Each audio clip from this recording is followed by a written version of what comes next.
같이 기도하고 말씀 같이 좀 생각하겠습니다.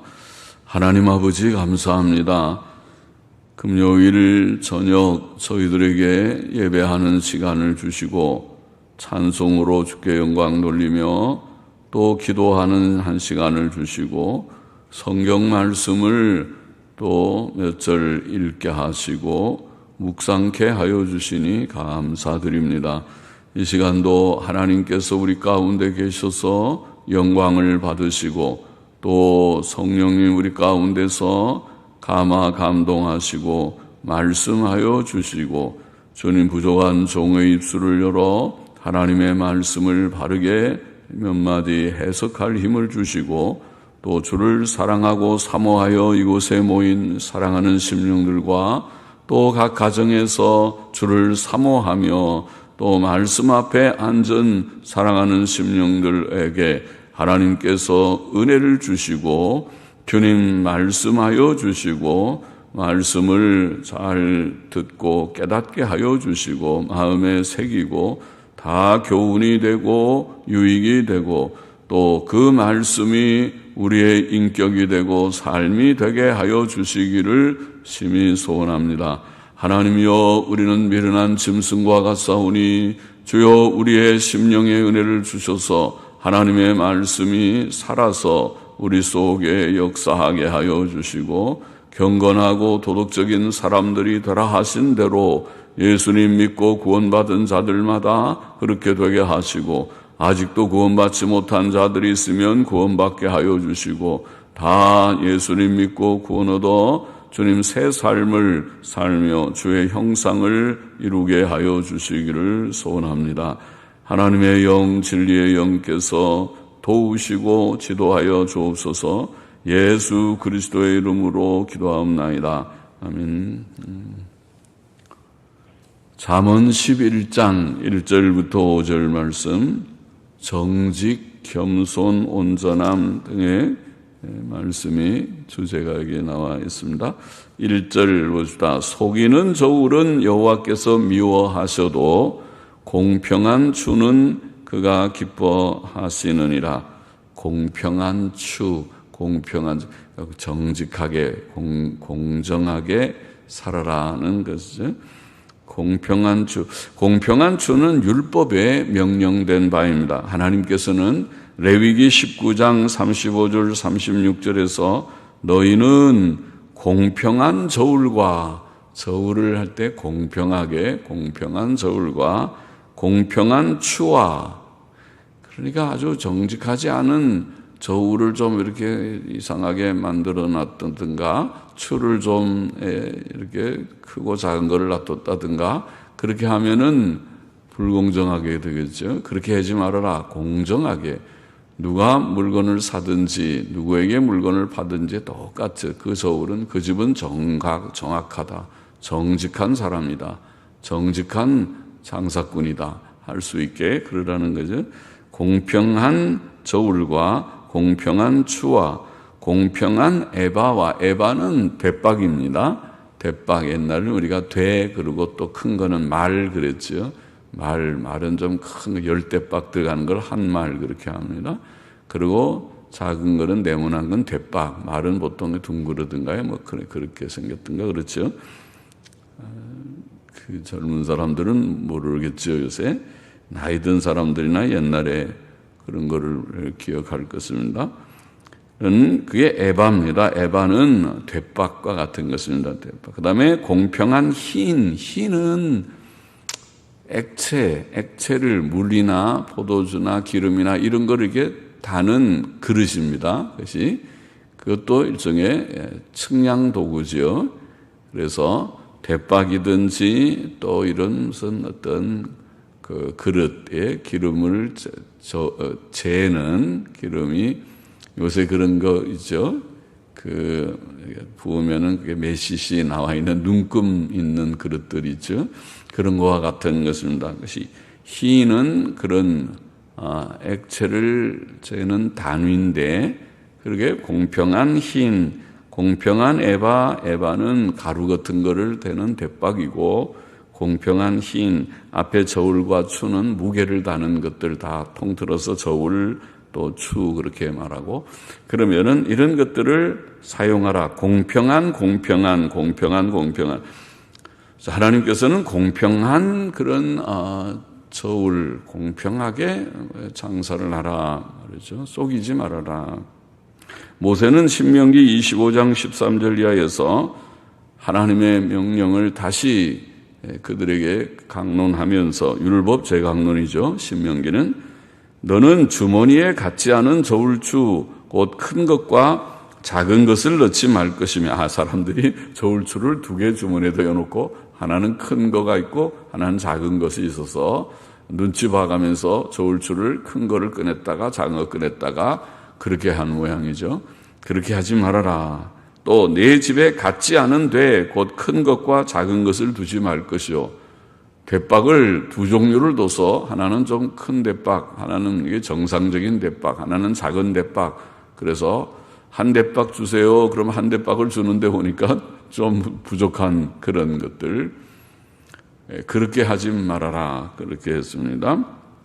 또 오직 10분 공정한 저울추를 두며 또 10분 공정한 배를 둘 것이라. 10분 하는 것은 아주 정확하게 그런 말이겠죠. 아주 정확한 저울추, 공정한 저울추, 공정한 배를 둘 것이라. 그렇게 명하였습니다. 그러나 이스라엘 백성은 속이는 저울을 사용하였던 것입니다. 선지자 아모스서에 보면 아모스는 아모스 8장 5절에 그들이 에바를 작게 하고, 에바를 보십시오. 에바가 똑같아야 되는데 에바가 용량이 작은 에바를 만들고 세계를 크게 하며 저울, 거짓 저울로 속이자라고 말한다고 지적을 했습니다.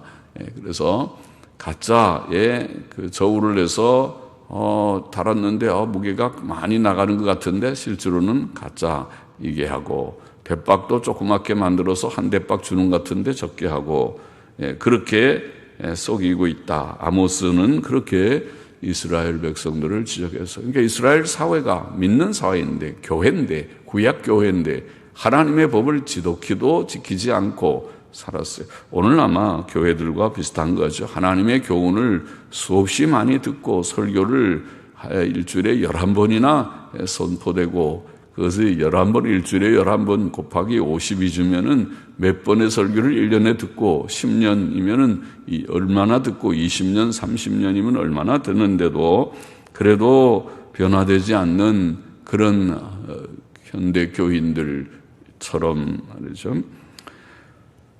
오늘날도 세상에는 불량한 것들이 많죠. 불량 재료 사용하는 것, 원산지 속이는 것, 가짜 상표, 허위 과장 광고, 이런 것으로 돈을 버는 죄악된 행위가 많습니다. 세상은 그렇게 할지라도 믿는 자들은 그렇게 하면 안 된다.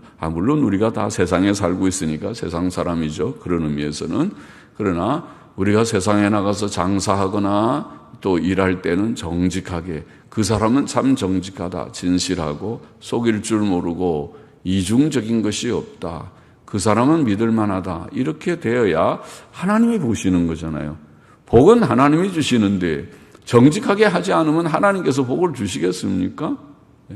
우리가 사람 앞에 산다면은 물론 그건 무신론자죠. 사람의 눈앞에만 살고 하나님은 마음의 안중에 두지도 않으면 그게 무신론자지. 그게 무신론이지. 뭐가 무신론입니까? 하나님 앞에 살아서 사람이 보든 안 보든 정직하게 바르게 하려고 해야, 그래야 복 받습니다. 하나님이 그래야 형통함을 주시고 복을 주실 것입니다. 하나님께서는 속이는 저울을 미워하시고 공평한 추를 기뻐하신다. 오늘 본문에 속이는 저울은 여호와께서 미워하셔도 공평한 추는 그가 기뻐하시느니라. 잠언 20장 10절에도 한결같지 않은 저울추와 말은, 여기에 말은 말하는 말이 아니라 대박한 말하는, 영어로는 measure는 이렇게 자는 재들이죠. 이런 측량하는 그런 것들을 우리가 measures라고 합니다. 그러니까 거기는 대박이나 말이나 다 measures에 들어갈 수 있습니다. 그래서 measures, 저울추와 말은 다 여호와께서 미워하시느니라. 우리는 속이는 저울을 버리고 공평한 줄을 사용해야 한다는 것입니다. 그 말은 오늘날 뭐 이렇게 추나 저울이나 그런 거 좀 안 쓸지도 몰라도 다시 오늘날 말로 하면 정직하게 돈 벌어라는 것입니다. 속여서 돈 벌려고 하지 말고 정정당당하게 살아라 그 말이죠. 그것이 하나님의 뜻입니다. 우리는 내가 많이 벌든 적게 벌든 내가 할 수 있는 일을 열심히 해서 그래서 노력을 해서 하는 것이죠. 어릴 때 열심히 공부도 하고 할 때 해야지 나중에 하려면 되지를 않으니까 그래서 열심히 할 때 공부도 하고 실력도 쌓고 또 뭐든 자격증도 많이 따놓고 어떤 사람들 보니까 자격증도 뭐 젊을 때 많이 따서 6, 7개 자격증 따고 군대 가서 군대 생활하면서도 그 자격증 가지고 그걸로 뭐 돈 받아요. 그런 사람도 있다. 그러면 안 되는 거겠지만은 그만큼 그렇게 열심히 사는 젊은이들도 있겠죠. 그렇게 사는 것은 좋죠. 열심히 사는 건 좋은 것입니다. 그래서 정직하게 자기가 정정당당하게 자기 실력으로 무엇을 돈을 벌고 그렇게 하는 그것이 좋습니다. 암만 많은 소득을 얻어도 그것이 정당하지 않은 것이라면 하나님께서 기뻐하지 않으셔요. 하나님께서는 속이는 저울은 미워하신다. 적은 소득이라도 정당한 것이 복이 되는 것입니다. 잠언 16장 8절의 유명한 요절을 아시죠? 적은 소득이 의를 겸하면 많은 소득이 불의를 겸한 것보다 나으니라. 그리스도인은 돈 많이 버는 것이 관심이 아니라 돈을 적게 벌든 많이 벌든 간에 바로 버는 것이 관심입니다. 바로 버는데도 하나님께서 많이 주시면 이거 가지고 좀 저축도 하고 또 다 필요하게 선하게 쓰라고 주시나 보다 그렇게 생각하는 거고 또 그렇지 않고 조금 주시면 이걸로 절약해서 잘 그렇게 살라고 하는가 보다 그렇게 생각하고 그런 형편 처지를 따라서 바르게 잘 쓰면 되겠죠. 2절 보십시다. 교만이 오면 욕도 오거니와 겸손한 자에게는 지혜가 있느니라. 교만이 오면 욕도 오거니와 교만을 버리고 겸손하라 그런 교훈이죠. 잠언에 많이 나오는 교훈이죠.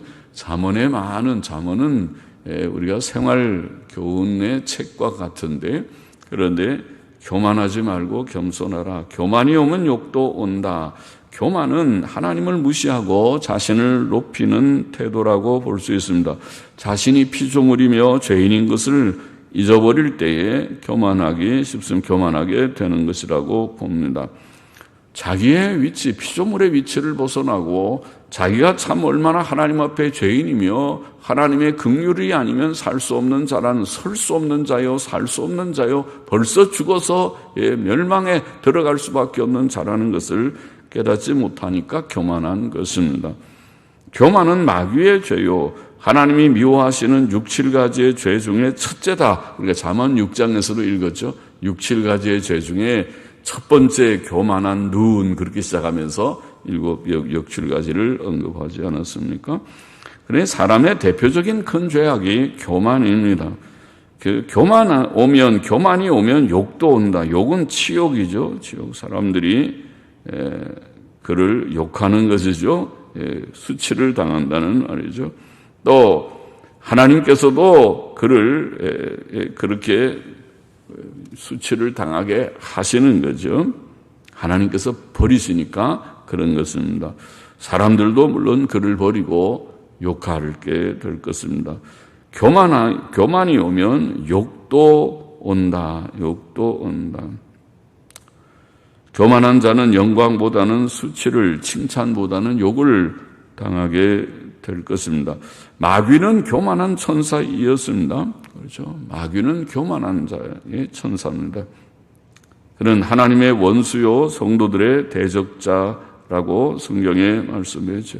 마귀, 사탄, 돈 천하를 꿰는 자 등의 이름을 마귀는 가지고 있는데 마귀는 하나님의 원수요 성도들의 원수고 마침내 지옥불에 던지우게 될 것입니다. 이스라엘 백성이 애굽에서 나와 광야를 통과할 때에 교만한 자들 몇 사람이 있었어요. 고라와 다단과 아비람과 온, 이런 이름이 나왔어요. 부끄러운 이름이죠. 그들이 유명한 족장 250명과 더불어 당을 지어서 하나님의 종 모세를 대적한 일이 있었습니다.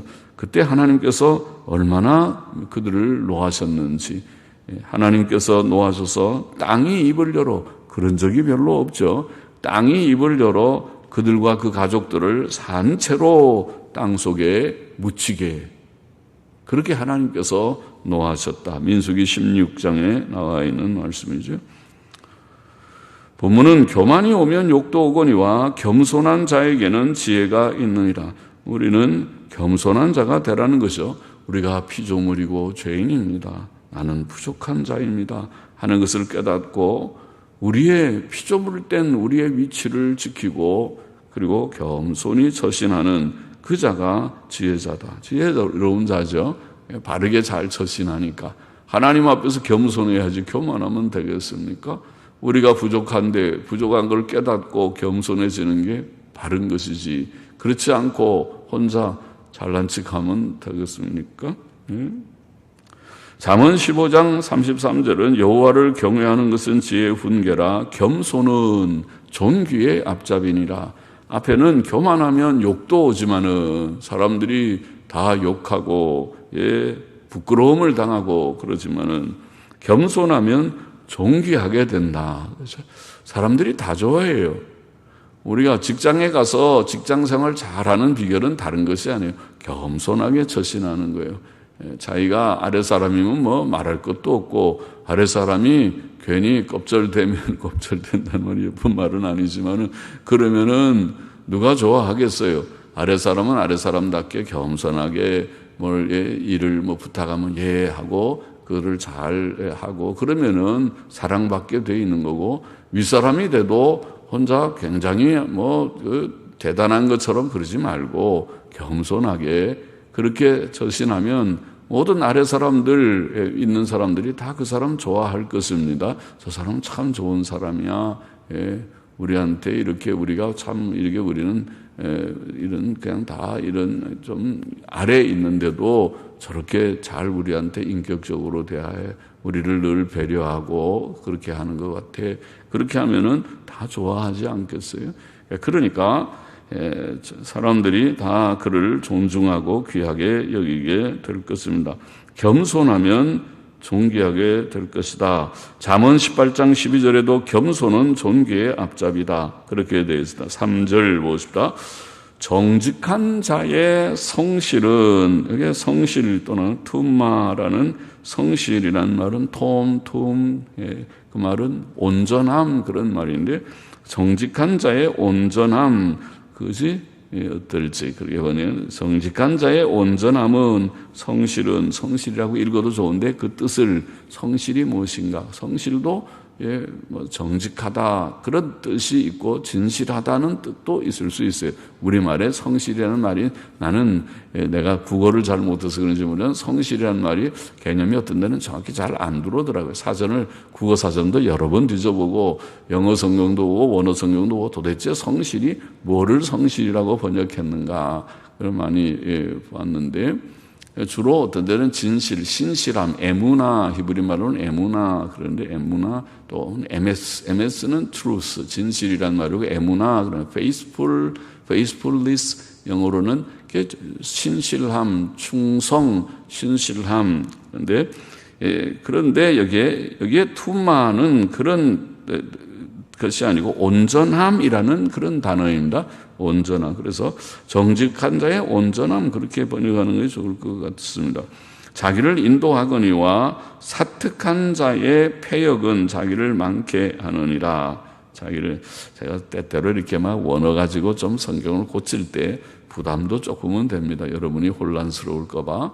그러나 성경의 뜻을 우리가 좀 더 분명하게 하는 데는 그래도 원어가 조금 도움이 될 거다 생각을 합니다. 우리의 신앙 고백서도 우리가 성경에 완전 무엇을 믿지만은 그것은 원어 성경에 무엇을 믿는다. 웨스민스터 신앙 고백 1장에도 그렇게 고백하고 있습니다. 번역 성경에 완전 무엇을 말하는 것은 아닙니다. 그렇다고 번역 성경이 오류투성이라 그 뜻이 아니라 번역 성경은 번역이라고 하는 약간의 약점이 있습니다. 그러나 원문 성경에 원어 성경에 무엇을 우리가 믿고 그래서 목사들은 원어의 뜻을 잘 못하지만은 자꾸 살펴보려고 애를 쓰고 또 번역된 여러 성경들 영어 성경이나 고대 번역이나 대조해서 보고 그런 일을 조금 하는 것입니다. 정직한 자의 성실 온전함은 자기를 인도하거니와 사특한 자의 폐역은 사특하다는 말을 금방 잘 들어옵니까? 사특하다 들어 쓰긴 하는데 보그딤이라는 말은 배신자라는 말입니다. 우리가 쉽게 하는 배신자, 배반하는 남자, 배신자의 폐역이라는 말은 삐뚤어짐이죠. 배신자의 폐역은 삐뚤어짐은 자기를 많게 하느니라. 정직한 자는 하나님의 말씀을 말씀대로 바르게 사는 자죠. 정직한 자의 온전함이라는 게 말씀대로 온전하게 행하는 걸 온전함이죠. 정직한 자의 온전함은 자기를 인도한다. 자기를 인도하거든요. 어떻게 인도한다? 어디로 인도한다는 말인가요?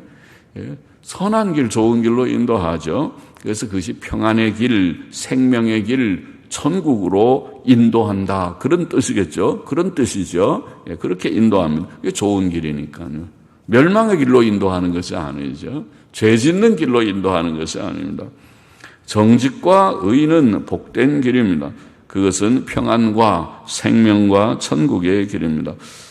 시편 119편 1절에 행위가 완전하여 여호와의 법에 행하는 자가 복이 있으며 그 성경의 말씀이 하나님의 말씀을 정직하게 행하고 온전하게 행하는 자가 복된 길입니다. 복된 길로 인도하는 것입니다. 이사야 48장 17절 18절에 보면 여호와께서 가라사대 나는 네게 유익하도록 가르치고 너를 마땅히 행할 길로 인도하는 너의 하나님 여호와라. 슬프다 내가 나의 명령을 듣지 아니하였도다. 만일 들었다면 내 평강이 강과 같았겠고 내 의가 바다 물결 같았을 것이다. 그렇게 말씀하고 있어요. 하나님의 말씀은 우리에게 정말 유익해서 말씀대로 살면 평강이 넘치는 삶을 누리게 될 것이다. 그게 성경이죠. 그 복된 길로 인도하는 거죠. 정직한 자의 온전함은 우리를 인도합니다. 저 복된 길로 인도하는 것입니다. 로마서 6장 22절에도 그러나 이제는 너희가 죄에게서 해방되고 하나님께 종이 되어 거룩함에 이르는 열매를 얻었으니 마지막은 영생이라 그랬죠. 그러니까 우리가 바로 살고 거룩의 열매를 맺는 것이 영생으로 인도한다는 말씀이죠. 영생으로 가는 과정입니다. 과정으로 갑니다. 옛날에 에녹은 하나님과 동행하다가 온전하게 살았겠죠. 늘 하나님과 동행했으니까. 그러다가 죽음을 보지 않고 승천했다. 창세기 5장 24절에 히브리서 11장에도 증가하는 대로 승천했습니다. 또 노아는 의롭고 노아도 온전하다는 말이 토음이라는 말이 거기도 나옵니다. 노아는 의롭고 온전한 삶을 살다가 홍수 심판 전에 방주를 짓게 다 지었고 그 안에 들어가 구원을 얻었습니다. 그와 그의 8식구가 구원을 얻었습니다. 그러나 여기에 정직한 자의 온전함은 자기를 인도하거니와 선한 길로 인도하거니와 배신자, 사특한 자, 배신자의 삐뚤어짐은 자기를 많게 하느니라. 배신자는 양심을 거스리고 하나님의 법을 벗어난 일을 행하는 자죠. 그게 배신자죠. 하나님의 뜻대로 바로 사는 자를 우리가 배신자라고 그러지 않아요. 하나님을 저버리고 자기의 욕심을 따라서 자기 갈 길로 가는 자가 배신자입니다. 성경에 그런 배신자들이 들어있죠. 다윗의 아들 압살롬.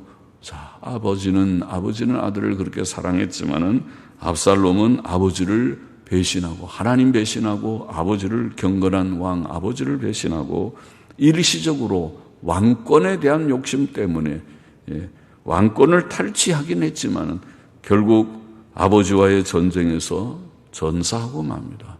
죽었습니다.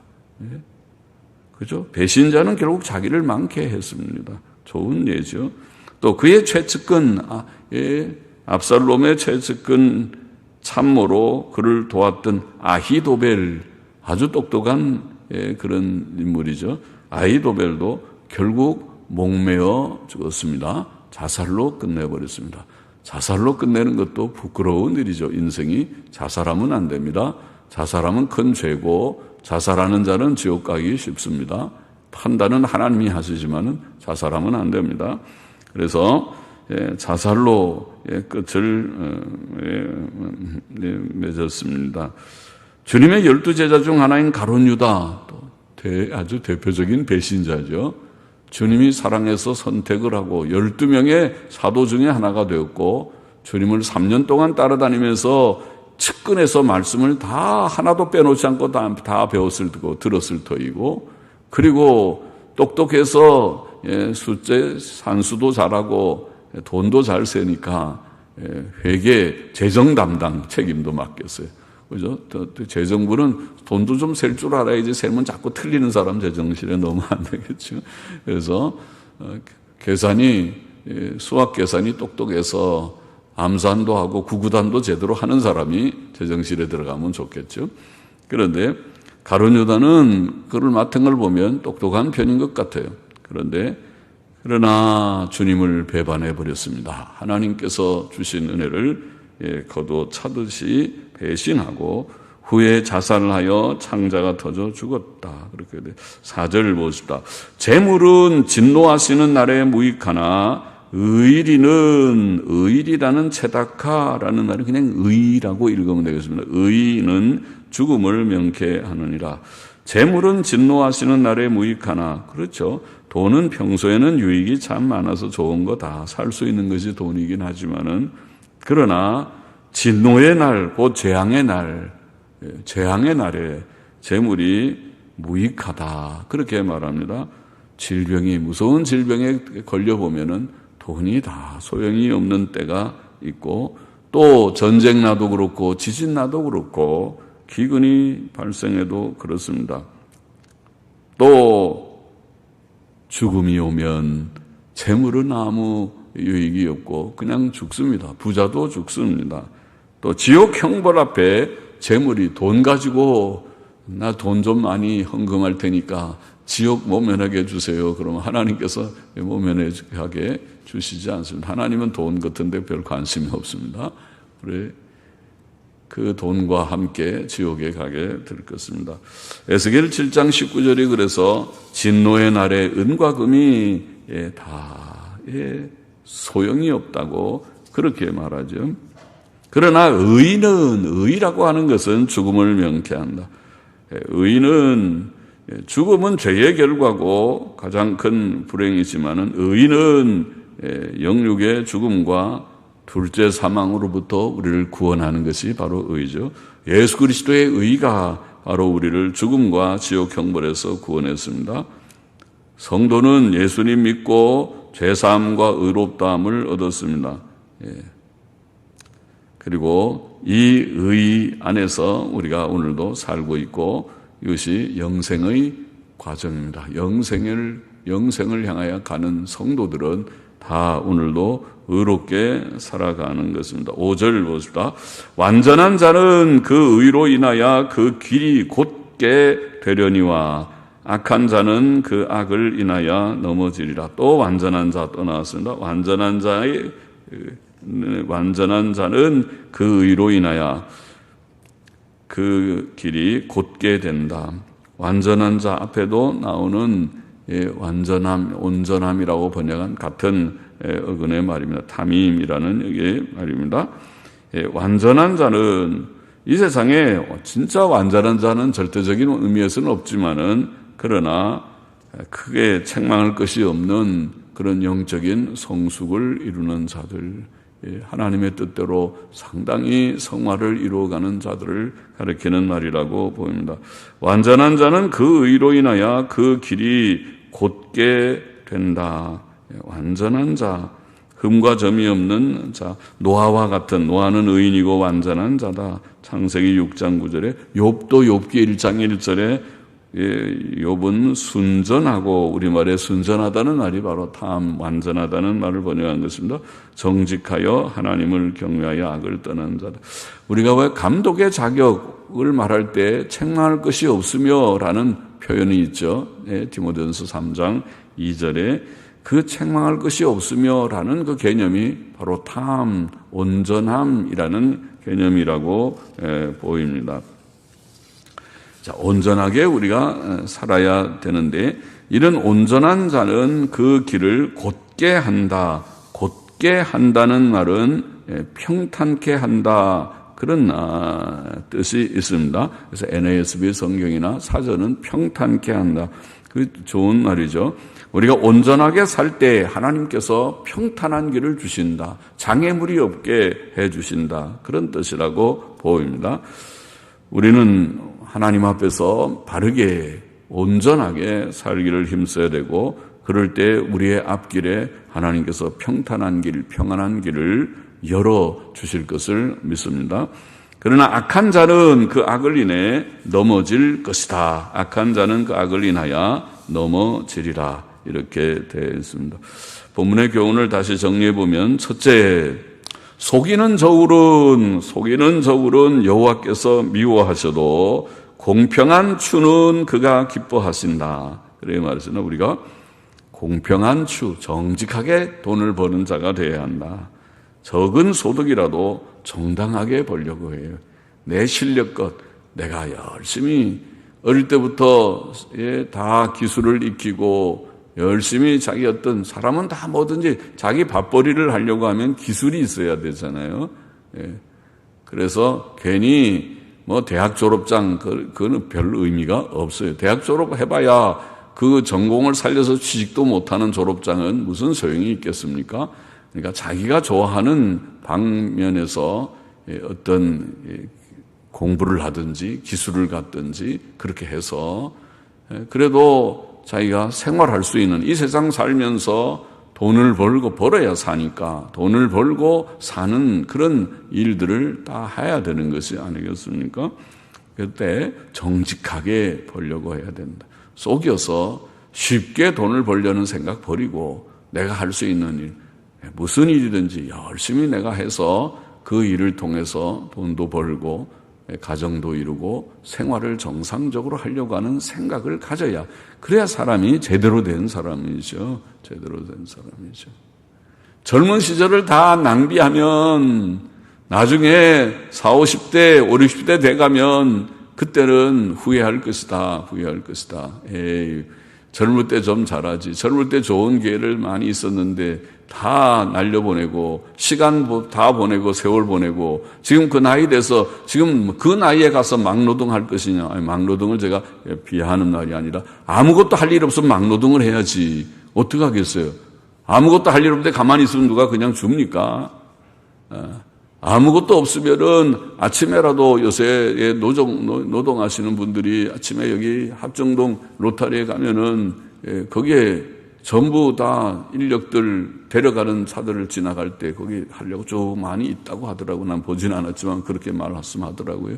거기 있으면 차가 와서 필요한 사람들을 몇 사람 데려가고 다 가고 나면 그 다음에 이제 거기 뽑히지 않은 사람들은 다시 가방 메고 다시 이제 집으로 돌아가는 걸 간혹 새벽 기도 끝나고 가다 보면 지나가는 사람들이 있어요. 쳐다보기가 좀 미안하더라고요. 아, 저분들은 오늘 일거리를 못 잡고 다시 집으로 돌아가시는 것 같으다. 내 추측이. 그러면서 어떻게 얼마나 마음이 안 좋겠는가. 가서 뭔가 일을 해서 벌어야 되는데, 그러니까 아무것도 할 거 없으면은 손으로 노동이라도 해서 벌어먹으려고 하는 것이 현실이 아닙니까? 현실을 직시해야지. 그거 없으면은 굶어 죽는 거죠, 자기가. 아무것도 할 일 없으면은 어떻게 하겠어요? 누가 유산을 주나요? 부모의 유산 받아가지고 유산 까먹고 있는가요? 까먹고 있어도 부끄러운 일이지. 부모는 어떻게 일군 유산인데 자식은 그걸 갖다가 불릴 생각은 안 하고 거기를 앉아서 그 유산 까먹고 있다면은 그것도 또 한심하고 부끄러운 일이 아닌가요? 그러니까 그러지 말고 정직하게 뭔가 일하려면 어릴 때부터 잘 시키는 수밖에 없어요. 어릴 때 바른 경제관념을 가지고 의존적이지 말고 자기가 독립적으로 뭔가를 해서 먹고 살 생각을 하고 남에게 신세를 지려고 하는 생각하지 말고 그렇게 살아가는 것을 우리가 배워야 되고 정직하게 보라. 그게 하나님 앞에서 복된 것이다. 둘째, 교만이 오면 욕도 오지만 겸손한 자에게 지혜가 있다. 절대로 교만하면 안 된다. 하나님의 백성에게 가장 중요한 덕이 있다면 그것은 겸손일 것이다. 겸손해라. 우리가 잘 가르쳐서 겸손해라. 직장 가면은 혼자 절대로 잘난 척하지 말고 자기가 뭐 대단한 것 좀 가지고 나는 부족하다는 것을 인식하고 겸손하게 처신. 교회 안에서도 마찬가지예요. 교회 안에서도 겸손하게 처신하고 사람들에게 인사 잘하고 또 맡기면은 그저 내가 이 자격이 없는데 부족한데 그래서 내가 열심히 해보겠다 그러고 그러지. 하고 이제 목에다 힘주고 좀 머리 들고 그리고 사람들이 나기를 안 알아준다고 그렇게 기분 나빠하고 그러면 벌써 안 돼요. 그거는 직분은 계급이 아니라 그래. 직분은 봉사하는 것이지. 너희 중에 첫째가 되려고 하는 자는 섬기는 자가 되고 주님이 말씀하신 대로 겸손입니다. 겸손하게 처신하면 겸손한 종들은 모든 성도들이 다 사랑할 것이야. 저분은 참 좋으신 분이라고. 그러지. 교만하면 성도들이 다 잘 알죠. 아유, 저 사람 괜히 직분 받고 나서는 좀 목이 뻣뻣하고 교만한 것 같아. 그러면은 그거 좋아하지 않아요. 사람들도 안 좋아하고 하나님께서도 먼저 물리쳐버려요. 너는 교만하구나. 교만하고 주의 일 못한다. 어그러뜨리지. 너는 그만둬라. 그 일 그만둬라. 그렇게 쫓아내버리든지. 교만한 사람들은 하나님께서 물리쳐버려요. 그러나 겸손하면 덕을 세우고 끝까지 주님께서 영광을 받으실 것이다. 교만하지 말고 겸손하라. 정직하게 돈을 벌고 교만하지 말고 겸손하고 그리고 셋째는 뭐예요? 정직한 자의 온전함, 탐임. 온전함이라는 말에서 온전하면 평안과 영생으로 우리를 인도하신다. 하나님께서 인도하여 주시는 것입니다. 그들 앞에는 장애물이 없습니다. 온전하게만 살면. 그러나 배신자의 삐뚤어짐은 자기를 많게 한다. 그렇게 교훈했습니다. 귀한 교훈들을 마음에 새기를 원합니다. 기도하십시다. 하나님 아버지, 우리가 정직하게 돈을 벌며 살아야 된다고 교훈해 주셨고 옳습니다. 그렇게 작게 벌어도 정직하게 내가 벌 수 있는 만큼 일해서 벌게 하여 주시고 또 그것으로 자족하며 살아가는 저희들이 되게 하여 주시고 결코 교만하지 말고 겸손한 성도가 되게 하여 주시고 또 정직한 자의 온전함이 평안과 영생으로 인도하는 줄 알고 온전케 되는 저희들이 되게 하여 주시기를 심히 소원하며 예수 그리스도의 이름으로 기도합니다. 아멘.